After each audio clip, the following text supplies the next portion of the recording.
Can anyone stop the Knicks right now? Against the league's top defense in the Orlando Magic, the Knicks dominated to secure a spot in the NBA Cup elimination stage. With the best offense in the NBA, scoring 121 points per game, and a defense that's heating up, winning 7 out of their last 9 games, this team looks unstoppable. A lot of their offensive success has to do with one unguardable action. The Jalen Brunson, Karl Anthony Towns screen and roll has simply been an unguardable play so far this season, and this is why. First of all, Brunson and Cat are a threat to either shoot or drive the basketball, making them a really hard cover without sending any extra to the action. Brunson is super shifty, as he's able to get his shot off using impossible angles, making himself one of the toughest covers in the league. Then with Karl Anthony Towns, because of his height, he can get a 3-point shot off basically whenever he wants. And every season he seems to get better with the ball in his hands,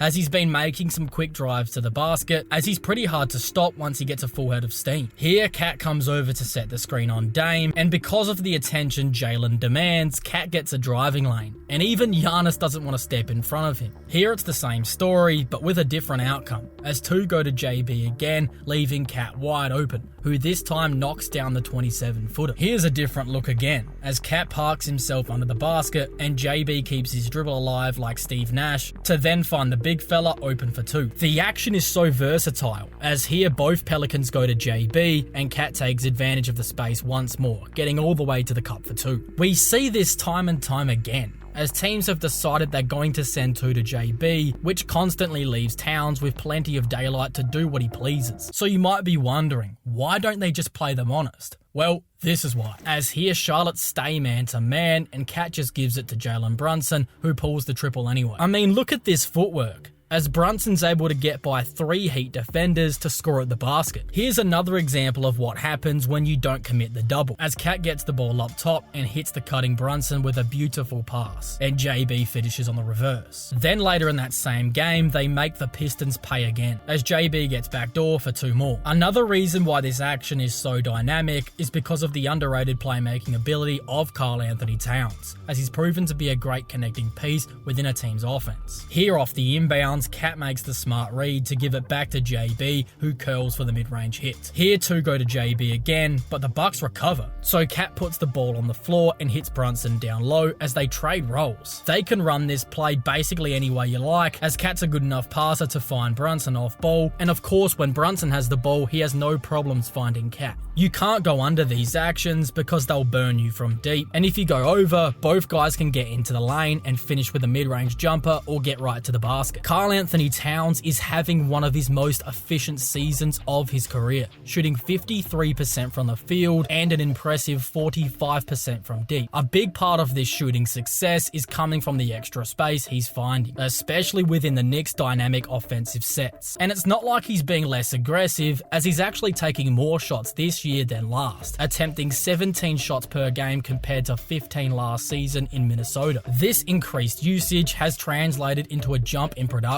as Towns has upped his scoring from 21.8 points per game last season, already all-star caliber numbers, to now averaging 25.2 points per game, which could potentially see him make All-NBA. But the biggest factor is the fact that he's playing back at his natural position at the 5. After spending the first 6 seasons of his career as a center, Towns was shifted to the power forward when the Timberwolves brought in Rudy Gobert, forcing him to adapt and make sacrifices. Now with the Knicks needing a true center, Cat has returned to the role which he thrives in, and it shows. He looks more comfortable, confident, and effective on the floor, seamlessly fitting into New York's offensive system, while elevating them to a league-best offense. Then for Jalen Brunson, he started the season slowly, but he's quickly found his rhythm, as he's now on pace for one of his most efficient seasons. He's shooting 49% from the field and 41% from 3, showing why he remains a key piece for the Knicks offense. Unlike last season, when Randall's absence left Brunson as the lone scoring option, he now has more support, which has allowed him to take a step back offensively while maintaining the high impact. This season, Brunson is taking 17 shots per game, slightly less than last year, but he's only scoring 3 fewer points. He's still getting to the free throw line at the same rate, but the biggest improvement comes with his playmaking, with With better options around him, Brunson isn't forcing up tough shots, making him more efficient and dangerous as a facilitator. His assist numbers jumped from 6.7 per game to 7.9 this year, cementing his role as the team's true point guard and the driving force behind their top-ranked offense. But not every assist is going to Cat, as the entire starting five is what transformed the Knicks into the #1 offense in the league this season. Starting with Mikal Bridges, who's a guy they traded 5 first-round picks for, he started the season with many question marks surrounding his awkward-looking jump shot. That jump shot has lingered and been a concern this season, as he's making just 33% from deep, but as of late, it looks like he's turning the corner. Against the Pelicans, Mikal Bridges erupted for a season-high 31 points, hitting 7 of 12 from deep. Then after the dominant win against the Magic, he made Knicks history, becoming the first player to post a plus-minus of +70 or higher over a 2-game span, a testament to his overall impact. Over these 2 games, Bridges has averaged 25 points, 3 rebounds, and 3 assists, while shooting a scorching 63% from the floor. He's proving why New York went all in for him and why he's 1 out of 5 crucial offensive pieces that make them go. Then with OG Anunoby, he's been nothing short of exceptional since the Knicks traded for him early last season, providing a game-changing impact on both sides of the ball. Defensively, he's a menace, averaging 1.4 steals and 0.9 blocks per game, as OG's size, length, and strength makes him a nightmare to have to try and score against. His ability to slide his feet and make smart reads elevates him to his elite defensive status. Offensively, OG adds even more versatility,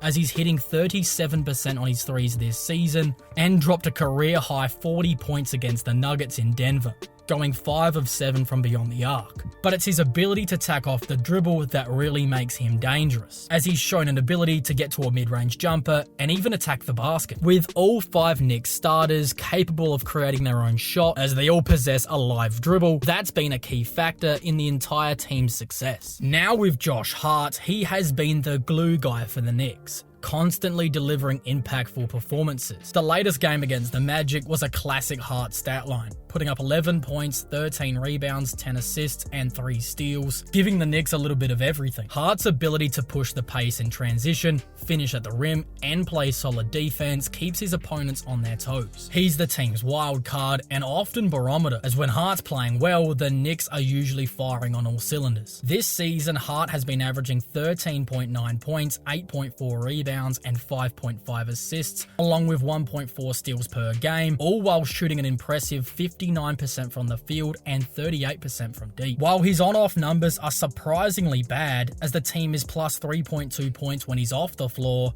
the eye test tells a completely different story. Hart's versatility and hustle bring value that doesn't always show up in traditional stats. The Knicks' recent bench struggles also likely skew those numbers, but make no mistake, Hart is a do-it-all contributor who elevates this team in countless ways. Making matters even better for the Knicks is how help is on the way for their bench issues. Precious Achiuwa is expected to be cleared for practice during their upcoming 5-game road trip. Achiuwa, acquired in the OG trade last season, made a solid impact, averaging 7.6 points, 7.2 rebounds, and 1.1 blocks in 24 minutes per game last year. The Knicks are also waiting on the return of Mitchell Robinson, which likely has a longer timetable, as he was their starting center to begin last season. Known for his elite rim protection and dominance on the offensive boards, Robinson adds a defensive anchor to the team. While experimenting with a twin tower lineup featuring Robinson and Karl Anthony Towns could be intriguing, his likely role will mirror last season's, a key contributor off the bench. With Robertson and Achiuwa back, the Knicks' second unit will get a defensive boost, providing the high-energy plays that the Madison Square Garden crowd loves to rally behind, as I believe that if the Knicks are healthy, they could really challenge the Celtics out in the Eastern Conference. But these are just my takes. Are they actually a serious threat to beat Boston out in the Eastern Conference? Let me know your thoughts on this in the comments section below.